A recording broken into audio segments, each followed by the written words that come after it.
Entonces recuerden que ayer habíamos terminado la clase citando esta frase: el mayor enemigo del conocimiento no es la ignorancia, sino la ilusión de conocimientos, ¿sí?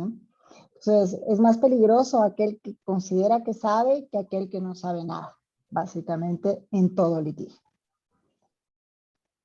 Habíamos analizado ayer en base al pequeño video y ustedes me habían dado ejemplos, claro, de patos, pero recuerden que habíamos visto en el video las 3 características que forman un triángulo, etos, patos, logos, de lo que se considera la retórica, los pilares de la retórica.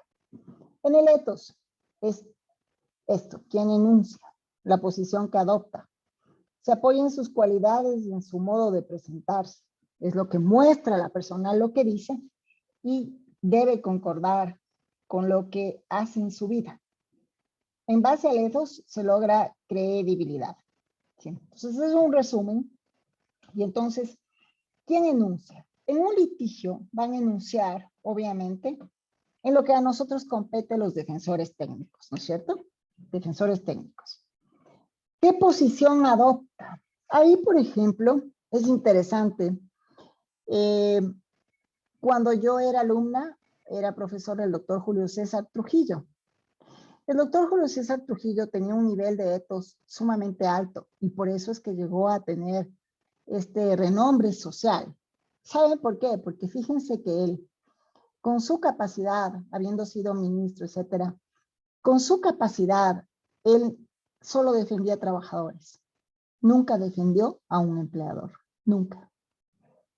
Entonces, esta es una posición interesantísima porque fíjense que en lo laboral, generalmente, el que más gana no es el abogado de los trabajadores, sino el abogado de los empleadores. Y les comento con nombre y apellido, porque aparte de ser una persona que fue muy admirada a nivel social, evidentemente, ya como abogado litigante en materia laboral, fíjense que él siempre adoptó un solo lado, el de los trabajadores. Se apoya en sus cualidades y en su modo de presentarse.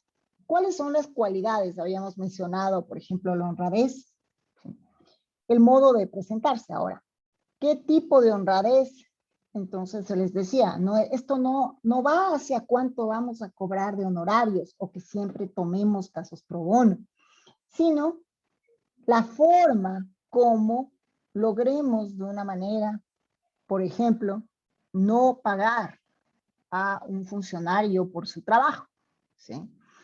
Si yo ya pagué una vez y luego me hago la que no pago, esto es una contradicción en el etos que se va en algún momento a exteriorizar y que vamos a tener que se pierde lo que está abajo, credibilidad. Entonces, lo que se muestra, lo que se dice, es lo que debe concordar con lo que se hace. Recuerden, ¿no? ¿Para qué? Para lograr un etos sólido. Primer pilar de lo que es la retórica. Tenemos también el patos. El patos, ustedes habrán escuchado la palabra patos con patología. Fíjense, patología es una enfermedad, ¿no? Entonces, el patos se refiere hacia las emociones. Es interesante que ustedes, cuando tienen una primera entrevista con un cliente, lo que buscan siempre es generar una empatía. Esa empatía básica que se logra desde la primera entrevista con un cliente es la que se debe de exteriorizar de alguna manera dentro del proceso. Y es lo que un poco ayer se citaba como ejemplo, pero también un jurista, el señor pues que veíamos dentro del video, citaba como ejemplo: no podemos ir a una mezquita musulmana a hablar mal de los musulmanes. Digamos, él hablaba de una iglesia, nosotros podríamos decir esto, ¿no? Pero como es obvio esto de generar empatía, dentro de lo que es un caso, un profesor muy respetable, conocido, amigo mío, el profesor Ricardo Rabinovich, cuando conversaba con los alumnos les decía: yo soy jurista y si tengo que defender un afrodescendiente, me convierto en afrodescendiente. Esa es la empatía. Eso es lo que se busca. Claro, obviamente, no podrá tener los rasgos étnicos de un afrodescendiente, pero en su mentalidad genera la empatía suficiente para poder tener el patos, el segundo pilar. Dentro del patos hay muchos abogados que con el tiempo necesario van, por ejemplo, a conocer el lugar, se involucran dentro del lugar sin que se sepa que es del abogado para conocer el entorno. En general, lo que se busca es efectivamente que haya una sintonía de emociones entre el defensor técnico y el defendido o la defendida. Les digo, por experiencia personal, el patos muchas veces en una primera entrevista es mayor que al final del proceso. Pero ustedes no pueden olvidarse de esto y a veces es complicado mantener el patos. Yo recuerdo un proceso en que un cliente mío, y es el primero y único en que realmente he estado al borde de hacer lo que les voy a comentar como experiencia personal. Voy a la audiencia, era una audiencia, esta era una audiencia única, porque tengo varios casos de él. Y entonces, estábamos dentro de la audiencia única, obviamente se le había preparado, ya vamos a ver todas estas técnicas de preparación de la audiencia y todo lo demás, pero llegamos a la audiencia y él me había pedido revisar, obviamente, toda la prueba que había llegado. Revisamos, no me dice nada. En la declaración de parte habíamos previsto muchas de las preguntas que le hizo el defensor técnico de la contraparte, pero una pregunta no se había previsto de todas. Termina la declaración de parte y se sienta a mi lado y me dice, no estaba bien preparado esto. Le digo, ¿qué? ¿De la contraparte? Y me dice, no, tú, al lado mío. Pero fíjense ustedes, gracias a Dios, estamos con mascarilla, finalmente, eso puede ser también usado como una ventaja, les digo honestamente, porque claro, o sea, después de todo lo que, después de que yo le había dicho que revise y me diga absolutamente todo, y no me dice él toda la verdad sobre un documento que le pregunta, ¿sí? Encima viene a decirme que no estaba bien preparado esto por mí. Entonces, claro, ahí, la verdad, en ese momento, primero, ustedes tienen activado el micrófono. Segundo, está el juez al frente. Tercero, está la contraparte.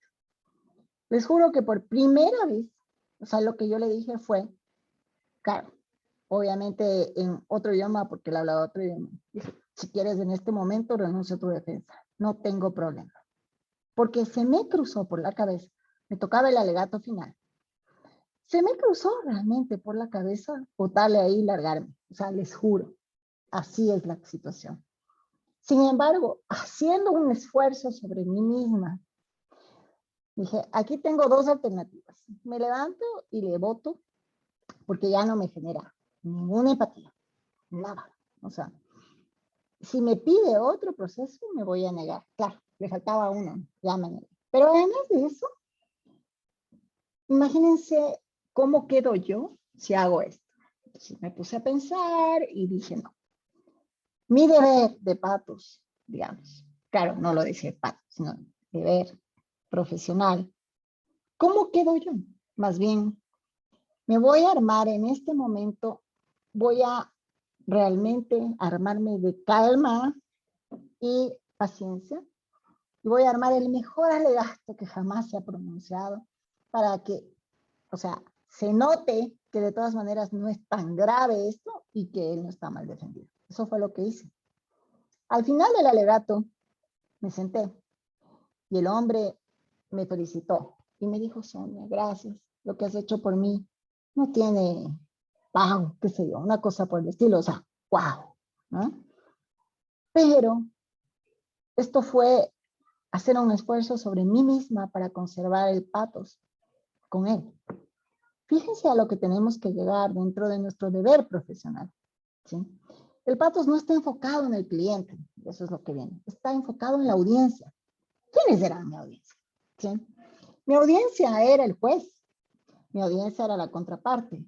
Tenía público. ¿Por qué? Bueno, ya cuando lleguen a cierta edad, o sea, les llevan a que escuchen sus audiencias, ¿no? A abogados, qué sé yo no sé ni quién era el público. Había un par de abogados ahí. que no eran parte procesal, ni eran abogados de ella, ni de él. Si yo me levantaba y me iba, esto va mucho más allá de un honorario, ¿sí? Mucho más allá. ¿Cómo quedaba allí? No les digo que siempre el mantener esta trilogía les va a garantizar que hablen bien de ustedes, al contrario, ¿sí? Ya me pasaron un audio de que una cliente preocupadísima que había ido a tomar referencias le habían dicho, ay, ojalá tu caso sea de renombre y sea súper mediático y sea súper dificultoso, porque si no ella no le va a prestar atención y van a ser los abogados junior. O sea, falso, ¿no? Porque realmente, si ustedes me dan a elegir, yo prefiero los casos fáciles, ¿no? Así se cobre menos. O sea, no es que yo prefiero los casos mediáticos como todo abogado que pasan en el audio, es falso, por completo. Es más, en familia hay mucho menos casos mediáticos que en otros procesos. Si fuera por lo mediático, hubiera elegido otra especialidad. Pero, claro, entonces recuerden que la empatía no está ya dentro del litigio. En las audiencia, está enfocado en la audiencia. Yo no me refiero a la audiencia como etapa procesal, sino al auditorio, ¿sí? También, a quienes van a escucharles, ¿sí? La empatía puede o no ser con el cliente. En la película que veíamos el día lunes, ya no había ninguna empatía entre el abogado y la cliente. Nada, cero. Y sin embargo, la empatía se generaba con la audiencia, ¿sí? Se perdía en un momento determinado y luego se lograba de nuevo. Mostrarse como uno más. Ahí venía un poco lo que les comentaba. Cuando nosotros defendemos una causa, tenemos la obligación de que dentro de esa causa nos vamos a mostrar también, claro, como uno más de los que defendemos. Si vamos a defender un sindicato, ¿sí? Entonces tenemos que usar la terminología correcta. No podemos usar una terminología que fuera más adecuada al empleador, por ejemplo, ¿sí? Eso forma parte de la empatía, el neurolenguaje, el lenguaje corporal, que es lo que vamos a pasar a estudiar en la semana próxima. Y mostrarse como uno más muchas veces implica, entre otras cosas, dejar a un lado ciertas ideas que tenemos al momento de llegar a la audiencia. Recuerden eso, por favor, para el momento inclusive de la simulación de audiencias y en general en su vida como litigantes. Finalmente, logos. El logos es una estructura lógica, es la argumentación, el discurso argumentativo que tiene que tener una lógica, una estructura. ¿Cómo tiene que ser un logos adecuado para una audiencia oral? Tiene que ser un discurso sencillo, contundente y coherente. Veamos, sencillo. Obviamente la sencillez no se le pide al abogado en el alegato final, por ejemplo. No queremos que la sencillez se confunda con, por ejemplo, no tener citas de ninguna norma. Sin embargo, si ustedes tienen la oportunidad, y yo espero que así sea, de poder acudir, yo les voy a pasar, ya cuando tengo la oportunidad de conectarles a audiencias Zoom. No quisiera exponerles, claro, a audiencias presenciales, pero de hecho también a los que quieran asistir. Yo hoy tuve una presencial, mañana tengo una presencial. Y sí me gustaría pues que ustedes, en algunos casos no les van a dejar entrar, entonces, pero voy a hablar con algunos jueces para que sí les dejen entrar en algunas audiencias que son un poco más abiertos y puedan asistir. Sin embargo, la sencillez no debe confundirse. Es decir, como les digo, una sencillez, un discurso sencillo no implica un discurso que no ha sido preparado. Por ello está la segunda característica de contundente. Contundente, un discurso que no ha sido preparado no puede ser contundente. Y coherente. No se puede perder la hilación del pensamiento en la lógica y estructura del argumento. El argumento se desarrolla digamos, pasa por varias etapas en el caso del abogado. Primero tenemos la teoría del caso. Esa teoría del caso nos implica luego ya dentro de lo que es el proceso mismo un alegato inicial. Después del alegato inicial, pues tenemos generalmente un alegato final. Ahí es donde más se va a exteriorizar el logos, el tercer pilar fundamental. Obviamente, un logos sin los otros dos es muy difícil de convencer. Ustedes me dirán, si ustedes alguna vez han tenido un discurso que no convence, y seguro que sí. Cuando hay una emoción de por medio, las personas tendemos a convencernos más. Y como bien decía ayer, el video, en la publicidad ustedes encuentran mucho esto, pero más que en la publicidad, en la propaganda. Recuerden que la propaganda ya hace referencia a la publicidad política, por decirlo de alguna manera, ¿no es cierto? Ahí ustedes tuvieron genios del manejo del carácter humano, no necesariamente genios del bien, ¿no? Tienen a Goebbels, por ejemplo, un genio del manejo de la propaganda política. Efectivamente, no solo los publicistas manejan a la perfección esto, el ethos, el logos y el pathos, ¿no? En su trilogía, sino también, por supuesto, los grandes líderes de la política mundial a través de quienes manejan su discurso propagandístico. Y es así como ustedes pueden, por ejemplo, analizar muchísimos discursos. Y el discurso que convence es el discurso efectivamente que, aparte de sencillo, es contundente y coherente. ¿Sencillo en qué sentido? En que no podemos usar la misma terminología para un auditorio que maneja lo jurídico que para un auditorio que simplemente no lo hace. Es como, por ejemplo, a mí me ha tocado dar clases a no abogados que tienen otras carreras. Y el problema de nosotros es que ya aprendemos a manejar un lenguaje jurídico. Y ese lenguaje jurídico, por ejemplo, no lo podemos en el logos en la primera entrevista, porque ahí obviamente vamos a hablar en difícil, la persona va a decir que nos comprendió tal vez ese instante y nos va a pedir que le repitamos. No necesariamente, obviamente también, el manejar un discurso adecuado al oyente garantiza que no tengamos que repetir, ¿sí?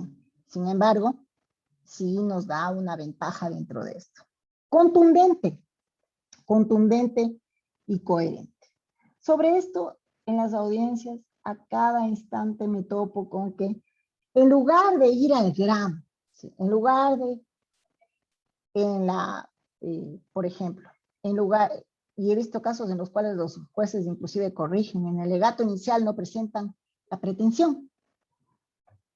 Entonces, ¿qué contundencia puede existir en un alegato inicial en donde no hay pretensión? No se presenta al final del alegato inicial la pretensión. O en el alegato final, no piden nada.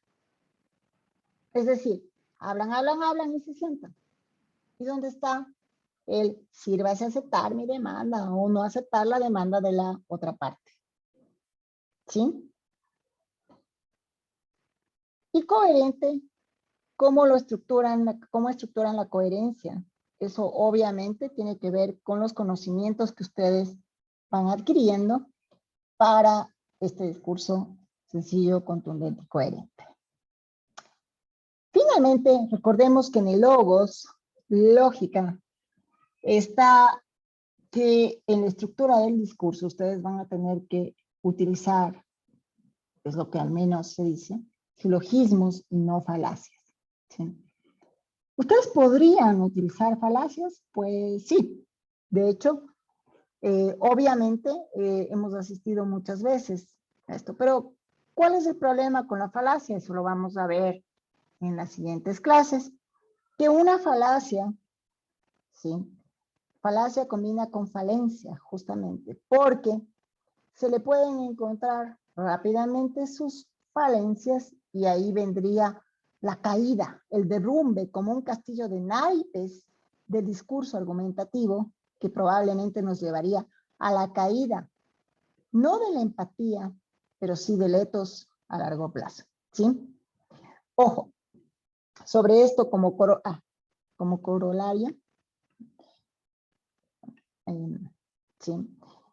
También es importante decirles que no solo, porque hoy me topo con una cliente que me dice, mira, Sonia, quiero hablar urgente contigo. Claro, claro, le digo. Me dice, mira, me llamó mi contraparte y me dice que ha contratado los abogados que te han ganado a ti en todos los procesos. Wow, le digo yo. ¿En serio? Pero pues no recuerdo haber pedido ningún proceso como para que, y con un solo abogado, ¿eh? Es extraño, le digo yo. Le digo, ¿sabes qué? Esto a mí me llama muchísimo la atención, porque primeramente, yo no te puedo garantizar un resultado de un proceso. Segundo, el resultado de un proceso muchas veces no depende de mí, sino de la propia parte, ¿sí? Entonces, yo no te voy a mentir ni voy a caer en lo que han hecho sus abogados, porque finalmente, te digo, yo no es que estoy llevando un cuadro estadístico anual, pero por darte un ejemplo, en el año 2019, considero que solo perdí un caso y medio. El medio porque fue un empate y el uno porque ya no dependió de mí, ¿sí? Pero obviamente yo no te puedo decir, yo le he ganado, o sea, si tú me preguntas, cuando tú viniste donde mí, yo no te dije, yo les gano a todos los abogados de Quito menos al X. Y además, digo, ¿quién también será para que yo ni me acuerde del escrito que presentó cambiando de abogado? Debe de ser, naturalmente, no un silogismo, sino una falacia, ¿sí? Entonces, yo les he cargado también, por último, están grabada esta clase, voy a terminar la grabación, pero les he cargado esta lámina dentro del aula virtual con el link donde voy a cargar esta clase para ustedes, ¿sí? En el YouTube. Con el nombre del canal, dice algo como Sonia Merlin Clases, ¿sí?